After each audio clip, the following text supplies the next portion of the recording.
Hello जी, नमस्कार। कैसे आप सब भैया? मस्त, फर्स्ट क्लास। चलिए, बढ़िया रहिए, मस्त रहिए, बिंदास रहिए।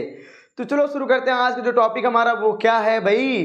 तो वंशागत का आणविक आधार जो चैप्टर था, इसके बारे में पिछले कई सारे वीडियो हमने बात कर चुके हैं। यानी कि हमने आपके इसके पहले वाले वीडियो में हमने आपको अनुवांशिक पदार्थ की खोज के बारे में बताया था कि अनुवांशिक पदार्थ क्या है, किसे अनुवांशिक पदार्थ कहते थे पहले।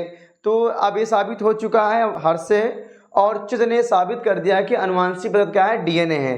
तो ये पूरी तरह साबित हो चुका है कि अनुवांशिक पदार्थ क्या है? डीएनए है। जो इसके पिछले वाले वीडियो हमने आपको बता चुके हैं, समझा चुके हैं, लिखवा चुके हैं। तो आज चल रहे उसके आगे थोड़ा सा पढ़ेंगे हम लोग क्या? आरएनए संसार, आरएनए वर्ल्ड। तो जो आरएनए संसार, इसके बारे में पढ़ेंगे डिटेल से। आरएनए संसार क्या है, किस प्रकार से काम करता है, डिटेल से इसके बारे में समझेंगे। तो चलो शुरू करते हैं भाई। क्या आरएनए संसार? क्या भाई? टॉपिक का नाम है आरएनए संसार। क्या है? आरएनए, आरएनए संसार,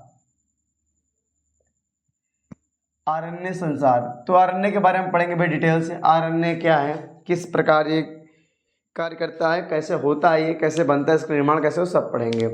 तो हम बोल सकते हैं क्या भाई? आरएनए, आरएनए का पूरा नाम तो पता ही आपको है। क्या नाम है भाई इसका पूरा नाम? राइबो न्यूक्लिक एसिड या राइबो न्यूक्लिक अम्ल भी कह सकते हो आप। तो शुरू करते हैं भाई इसके बारे में डिटेल पढ़ने के लिए। क्या बोलेंगे हम लोग? सिंपल सा सुनिएगा। बोलेंगे आरएनए, आरएनए के अणु भी, आरएनए, आरएनए के अणु भी डीएनए के राइबोन्यूक्लियोटाइड कहते हैं। राइबोन्यूक्लियोटाइड कहते हैं। क्या भैया? राइबोन्यूक्लियोटाइड कहते हैं। ठीक भैया, एक काम करते, चलो समझते फिर से एक बार। क्या कह रहा है भाई? आरएनए संसार बोल रहा है भैया। आरएनए, आरएनए के अणु भी डीएनए के अणुओं की भांति चार प्रकार के न्यूक्लियोटाइड एकलकों अर्थात मोनोमर अणुओं की बनी पॉलीन्यूक्लियोटाइड श्रृंखलाओं के रूप में होते हैं। इन न्यूक्लियोटाइड श्रृंखलाओं को या न्यूक्लियोटाइड अणुओं को राइबोन्यूक्लियोटाइड कहते हैं। अब मेरी बात सुनना जरा सा। जैसे क्या? देखो भैया, मेरी बात सुनो। मैं जैसे मैं आपको समझा दे रहा हूं। जैसे में क्या समझ लो, क्या क्या कौन कौन से हैं वो। तो भैया पहला जो है वो हमारा क्या भाई? साइटिडिलिक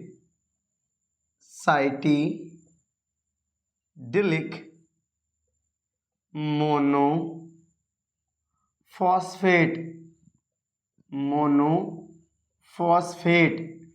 देख भैया, क्या बोलेंगे? Cytidylic monophosphate. इसे बोलते हैं शॉर्टकट में क्या? CMP।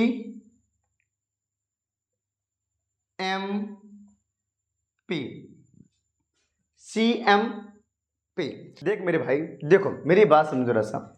ये जो आपको मैंने पहले बता चुका हूं, देख मेरे भैया, आपको बताने आरएनए में जो होता है आरएनए और डीएनए। जो डीएनए था, डीएनए में चार प्रकार के न्यूक्लियोटाइड होते हैं ना। ए यानी एडेनिन, टी यानी थायमिन, जी मतलब ग्वानिन, सी मतलब साइटोसिन। ये डीएनए के नाइट्रोजनी क्षार है। मैंने आपको आरएनए के भी नाइट्रोजनी क्षार बताए थे ना। AUGC, adenine, uracil, guanine, cytosine बताए थे ना। तो ये जो चार हैं, एडेनिन, थायमिन, ग्वानिन, साइटोसिन, ये डीएनए में होते हैं और आरएनए में होता है AUGC, adenine, uracil, guanine, cytosine. ये जब जुड़ते हैं फास्फेट के साथ, किसके भाई? फॉस्फेट के साथ। ध्यान सुनना है, एडेनिन, यूरेसिल, ग्वानिन, साइटोसिन, ये आरएनए में होता है, डीएनए में होता है ATGC। ठीक है, अब मेरी बात सुनना, पहले बात सुनो ध्यान से अच्छे से। देख भाई, ये क्या है? साइटोसिन। साइटोसिन के साथ, अगर साइटोसिन है, इसके साथ एक फॉस्फेट समूह जुड़ेगा। साइटोसिन के साथ एक फॉस्फेट समूह जुड़ेगा तो उसे बोलेंगे हम लोग भैया साइटिडिलिक मोनोफॉस्फेट। आपने केमिस्ट्री नहीं पढ़ा है? एक के लिए मोनो, दो के लिए डाई, तीन के लिए ट्राई और चार के लिए टेट्रा और पांच के लिए पेंटा। तो एक के लिए मोनो, वही कह रहा है साइटिडिलिक मोनोफॉस्फेट। अगर देखो यहाँ पे जुड़ जाए ए के साथ एक फॉस्फेट, तो ए मतलब एडेनोसिन है। जब फॉस्फेट जुड़ता है तो इसका नाम पड़ता है एडेनिलिक मोनोफॉस्फेट। मोनोफॉस्फेट मतलब यहाँ पे एक फॉस्फेट समूह है, कितना है? एक। यदि यहाँ पे एक फॉस्फेट समूह और आ जाए तो हो जाएगा एडिनिलिक क्या? डाइफॉस्फेट। एडिनिलिक डाइफॉस्फेट या एडेनोसिन डाइफॉस्फेट। यदि एक फॉस्फेट और आ जाए, लो मान लो एक फॉस्फेट और आ जाए तो बोलेंगे एडेनोसिन ट्राइफॉस्फेट। तीन है ना, एक फॉस्फेट, दो फॉस्फेट, तीन फॉस्फेट। तो वही बोल रहा है कि एडेनोसिन के साथ अगर तीन फॉस्फेट समूह जुड़े हैं तो हो जाएगा एडेनोसिन ट्राइफॉस्फेट यानी ATP। अगर यदि हमें एक पी ये भी मिट गया, एक ये भी मिट गया, केवल एक फॉस्फेट समूह है, कितना? केवल एक। अगर एक फॉस्फेट समूह है, केवल एक फॉस्फेट समूह, हो जाएगा एडेनिलिक मोनोफॉस्फेट। एक है तो मोनो, दो पी होता तो कहता है डाई, तीन पी होता तो होता है ट्राई। समझ में आना? तो वही कह रहा एडेनिन के साथ एक फॉस्फेट समूह है तो मोनोफॉस्फेट। एडेनिन के साथ दो फॉस्फेट समूह है, दो फॉस्फोरस है, दो फॉस्फेट समूह है तो डाइफॉस्फेट। अगर तीन फॉस्फोरस है तो ट्राइफॉस्फेट। बस नहीं ना, बस उसी प्रकार ये है, ठीक है? बस उसी प्रकार ये भी है क्या कि देख भाई दूसरा क्या है, दूसरा वाला ये पहला हो गया, दूसरा जरा देख लो।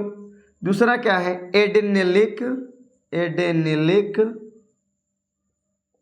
Monophosphate. Monophosphate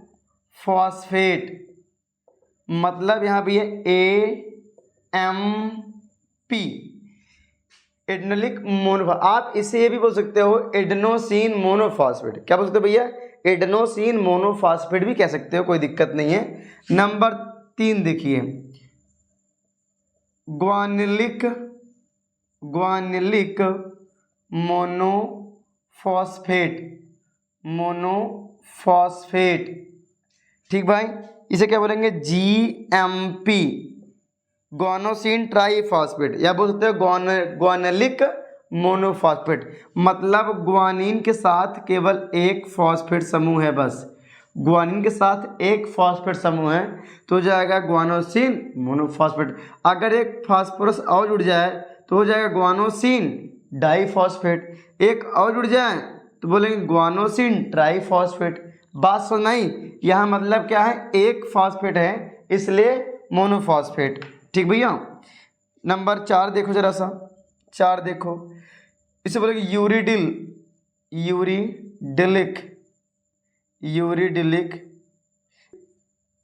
monophosphate, monophosphate.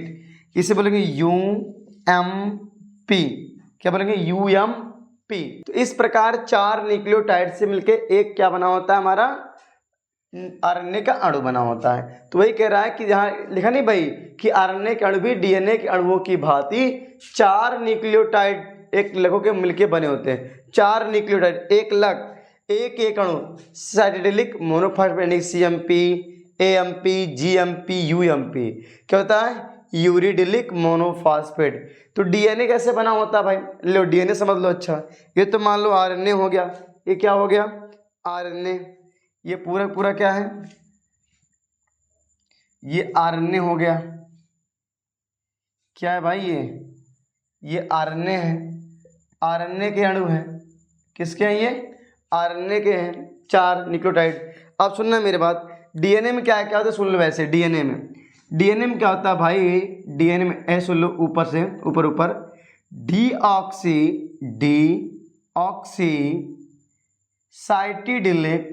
Cytidylic,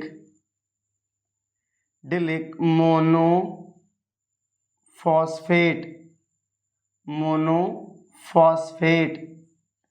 क्या भाई? मोनोफॉस्फेट। तो इसके लिए क्या हो जाएगा? इसके लिए हो जाएगा भैया DMP। आगे D है तो हो जाएगा DC है, DCMP। क्या बोले भाई? DCMP। ये पहला है DNA वाला हो गया। और DNA दूसरा देखो भाई, DNA वाला बोलेंगे डीऑक्सी एडेनिलिक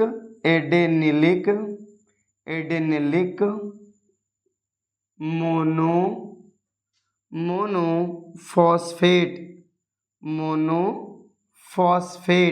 तो क्या हो जाएगा भाई? इसका हो जाएगा DAMP। DAMP मतलब क्या होगा, डीऑक्सी एडेनिलिक मोनोफॉस्फेट या डीऑक्सी एडेनोसिन मोनोफॉस्फेट बोल सकते हो। और तीसरा देखो DNA वाला भाई, क्या हो जाएगा, डीऑक्सी थाइमिडिलिक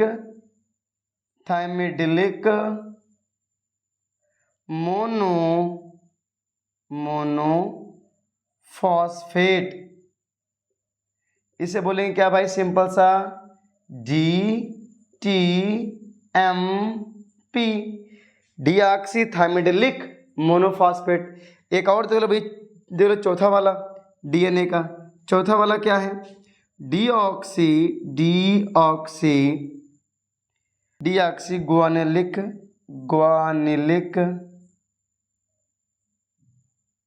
ग्वानिलिक मोनोफॉस्फेट।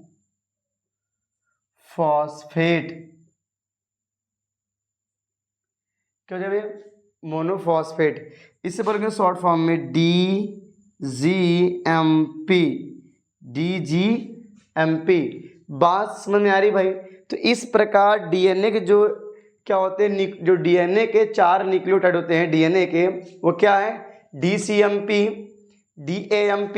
ये देखो ना, देखो मैं इसको बॉक्स में कर देता हूँ ताकि सब, ये हो गया, ये इसका फुल फॉर्म शॉर्ट फॉर्म हो गया, ये इसका शॉर्ट फॉर्म हो गया, ठीक है। और ये इसका लिखा ही है कि DNA अणु के भांति ये भी 4 न्यूक्लियोटाइड से बने होते हैं। तो RNA में ये 4 न्यूक्लियोटाइड होते हैं, CMP, AMP, GMP, UMP। लेकिन DNA के न्यूक्लियोटाइड क्या होते हैं, DCMP, DAMP, DTMP और DGMP। ये DNA के न्यूक्लियोटाइड्स हैं और ये RNA के न्यूक्लियोटाइड्स हैं। RNA के न्यूक्लियोटाइड, ये 4 न्यूक्लियोटाइड्स RNA में होते हैं, जिससे RNA बनता है। ये 4 न्यूक्लियोटाइड जो है जिससे DNA बनता है। ये जो DNA है ये बाद में क्या बन जाता है भाई, देखो मेरी बात सुन लेता हूँ, यही बाद में बन जाता है क्या पता है आपको, ये बन जाता है बाद में DCT, या देखो 1 मिनट, DCTP, डीऑक्सी साइटिडिलिक या साइटोसिन ट्राइफॉस्फेट। यानी कहने का मतलब है जो शर्करा है, यानी मान लो ये नाइट्रोजन क्षार है, साइटोसिन है, इसके साथ 3 फॉस्फेट समूह जुड़े हुए हैं। कितने भैया, 3 फॉस्फेट समूह जुड़े हुए हैं, इसलिए साइटोसिन ट्राइफॉस्फेट। ये जो DCMP है ना, यही बाद में बदल जाता है क्या, DCTP में। ये पहला न्यूक्लियोटाइड DNA का है। दूसरा देख लो भाई, यही बाद में जो है ना DAMP है, DATP बन जाएगा, DATP, डीऑक्सी एडेनोसिन ट्राइफॉस्फेट। ये जो लिखा हुआ बोल दो, डीऑक्सी एडेनिलिक ट्राइफॉस्फेट, मतलब एडेनिन के साथ 3 फॉस्फेट समूह हैं। फिर सुन लो एक बार, एडेनिन, ये एडेनिन मान लो है 1 फॉस्फेट, 2 फॉस्फेट, यानी मान लो फास्फोरस है ये 3 फास्फोरस। एडेनिन के साथ 3 फास्फोरस जुड़े हुए हैं, इसलिए ट्राइफॉस्फेट। ठीक भैया, अगर 2 जुड़ा हो तो डाईफॉस्फेट, 3 जुड़ा है ट्राइफॉस्फेट, 1 जुड़ा है तो मोनोफॉस्फेट। तीसरा देख लो भैया, अब तीसरा क्या हमारा, DTTP, डीऑक्सी थाइमिन ट्राइफॉस्फेट, या बोल दो डीऑक्सी थाइमिडिलिक ट्राइफॉस्फेट। और ये हो जाता है चौथा DGTP, डीऑक्सी ग्वानोसिन ट्राइफॉस्फेट। तो इस प्रकार DNA के जो DCMP है ये बाद में बदल जाते हैं DCTP में, और जो DAMP है ये बाद में बदल जाता है किसमें, DATP में, और जो DTMP है वो बाद में बदलेगा DTTP में, और जो है DGMP है वो बदल जाएगा DGTP में। ठीक भैया, तो ये DNA क्या है, न्यूक्लियोटाइड्स हैं, ये सारे क्या भी DNA के न्यूक्लियोटाइड्स हैं। इतनी बात को समझ में आई। देख भाई, अगर ना समझ में आया हो तो वीडियो के करो थोड़ा सा इसको और पीछे ले जाओ और ध्यान से सुनो मेरी बातों को, क्या मैं बोल रहा हूँ, तो आपको सब समझ में आएगा। बस मैं ये बता रहा हूँ कि जो आरएनए हैं, ये भी आरएनए भी क्या होता है, डीएनए के अणुओं की भांति 4 न्यूक्लियोटाइड से बने होते हैं। चारों न्यूक्लियोटाइड्स कौन कौन से भैया, ये है CMP, AMP, GMP, UMP, ये आरएनए के न्यूक्लियोटाइड्स हैं।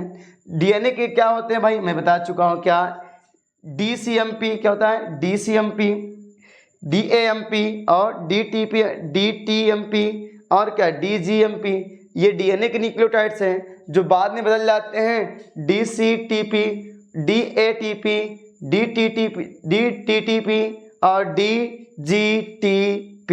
इस प्रकार से ये क्या होता है, AMP और ये बदल जाता है इसमें, ठीक है भैया, डीएनए वाला। लेकिन आरएनए के यही होते हैं 4, बस यही 4, ठीक है। इतने काम करिए, इतने स्क्रीनशॉट ले लीजिएगा अच्छे से। तो इसके आगे हम बात करते हैं आगे, थोड़ा ले लीजिए स्क्रीनशॉट। अभी देखो आपके आरएनए में केवल इतना लिखना है बस, आपके आरएनए टॉपिक जो है केवल 1 2 3 4, यही 4 है बस। मैं बस समझा रहा था कि डीएनए में जो 4 हैं इसी प्रकार से ये 4 बने हुए हैं, बात सुन नहीं। तो आपको ये लिखना है इतना आपके नोट्स में, आप चाहे तो इसको भी साइड में एक्स्ट्रा पॉइंट करके लिख सकते हो। ये जो इतना दे रहा है ना, ये क्या है, एक्स्ट्रा पॉइंट है। ये जो पूरा है, ये मान लो ये पूरा जो डीएनए वाला है यहाँ से यहाँ तक, ये पूरा ये एक्स्ट्रा पॉइंट है। क्या ये एक्स्ट्रा पॉइंट है, ये पूरा क्या है, एक्स्ट्रा पॉइंट। ये जो ब्रैकेट में ये एक्स्ट्रा पॉइंट है, ये भी क्या एक्स्ट्रा पॉइंट है। बाकी आपका ये आरएनए टॉपिक का ये है, ठीक है। ये डीएनए है, ये तो मैं पढ़ा चुका हूँ पहले ही, लेकिन मैं समझा रहा हूँ यहाँ पर बस। ये आरएनए का टॉपिक ये पूरा, ये 1 2 3 4 ये लिखना है, फिर आपको नोट्स में ये लिखना है, ओके। तो चलो इतने स्क्रीनशॉट ले लो, तो इसके आगे हम आप बात करते हैं आगे। ले लो फटाफट स्क्रीनशॉट, हो गया भैया स्क्रीनशॉट, आगे चलें। चलो चलते हैं आगे, देखते हैं आगे भाई आगे क्या है हमारा। तो जो अगला पॉइंट भैया वो क्या है हमारा, ध्यान सुनिएगा मेरी बात को। चलो देख भैया, आप पढ़ेंगे तो एक चीज़ है ना, आप पॉइंट टू पॉइंट बात करेंगे, डायरेक्ट पॉइंट टू पॉइंट पे, ओके। तो पहले बात करेंगे भाई आरएनए के न्यूक्लियोटाइड्स भी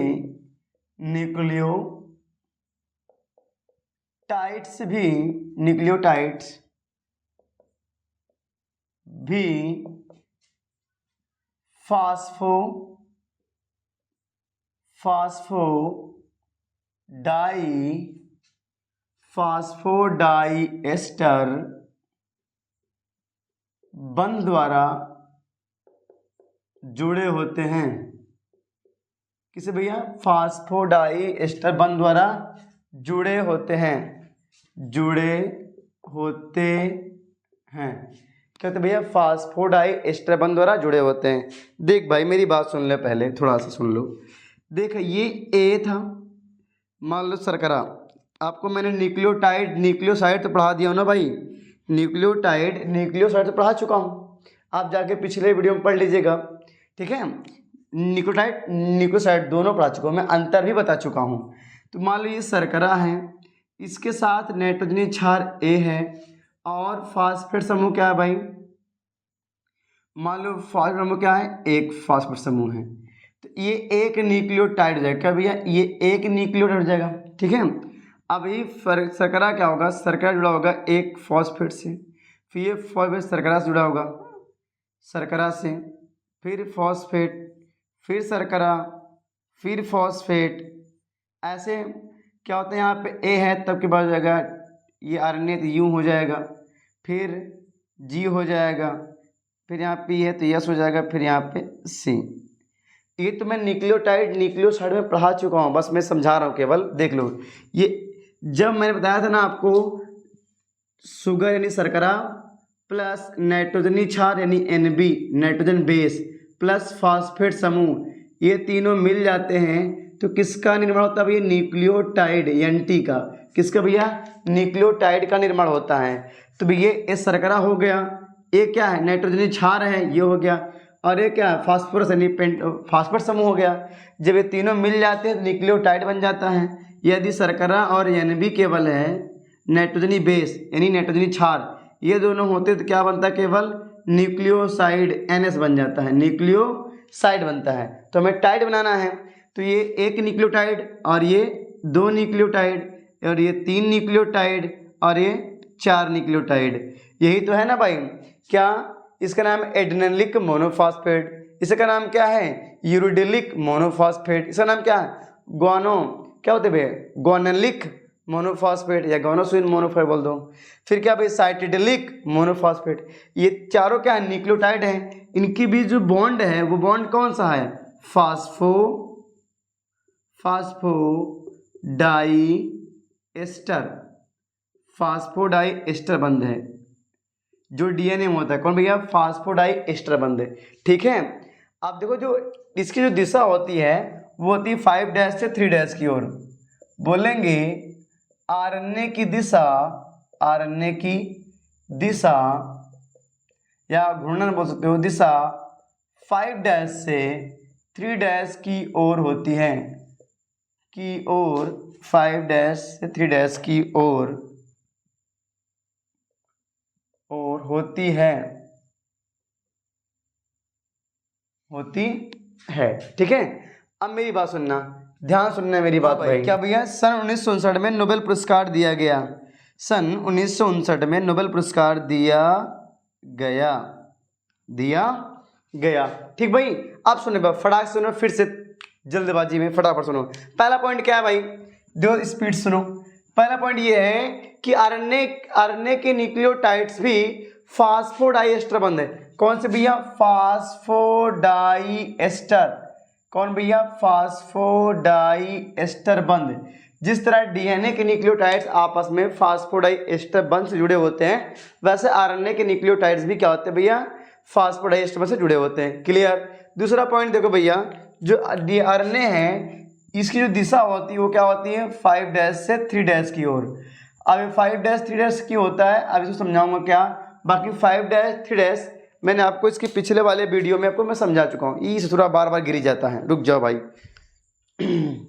चलो, क्या होता है ये, मैं 5' 3' इसके पिछले वाले वीडियो में बता चुका हूँ, वहाँ जाके पढ़ लीजिएगा। बाकी ये भी इसका जो मेन पॉइंट है, ये आरएनए का निर्माण कैसे होता है, मैं आपको इसकी बात जब आएगा डीएनए से आरएनए बनाने की प्रक्रिया आएगी, अनुलेखन आएगी, ट्रांसक्रिप्शन आएगा, तो मैं वहाँ पे समझाऊंगा आपको किस प्रकार ये बनता है 5' से 3'। अगला पॉइंट ये देखो भैया, यहाँ मुख्यतः कौन मुख्यतः, आरएनए मुख्यतः कोशिका द्रव्य में पाया जाता है, और यह केंद्रिका में पाया जाता है। भैया कहाँ भैया, केंद्रिका में पाया जाता है, और राइबोसोम में भी पाया जाता है, और अंतःप्रद्रवी जालिका में भी पाया जाता है। जो हमारा आरएनए है कहाँ पाया जाता है भैया, पहला केंद्रिका में पाया जाता है, दूसरा राइबोसोम में भी पाया जाता है, तीसरा अंतःप्रद्रवी जालिका में भी पाया जाता है। ठीक है, और देखिए भैया आरएनए जो है, देखो ये आपको दूसरा पॉइंट था, क्या 5' होता है, और ये 3' वाला हो गया। मान लो मुख्यतः कहाँ पाया जाता है। अगला पॉइंट देखो भाई, क्या बोल रहा है, आरएनए में राइबोन्यूक्लियोटाइड की संख्या जो होती है कितनी होती है, आरएनए में राइबोन्यूक्लियोटाइड की संख्या लगभग कितनी होती है, ये होती है मात्र 70 से 12,000 तक हो सकती है बस। लेकिन मैंने बताया था डीएनए की लंबाई जो होती है डीएनए मिलने वाले न्यूक्लियोटाइड्स पर निर्भर करती है। लेकिन जो आरएनए में न्यूक्लियोटाइड्स होते हैं कितने होते हैं, मात्र 70 से 12,000 तक न्यूक्लियोटाइड्स हो सकते हैं बस। ठीक है भैया, अगला पॉइंट देखो जरा से, अगला पॉइंट क्या कहता है भाई, आरएनए का निर्माण कैसे हुआ। तो भैया आरएनए का निर्माण डीएनए से ही होगा। किससे भैया, आरएनए का निर्माण डीएनए से ही होता है।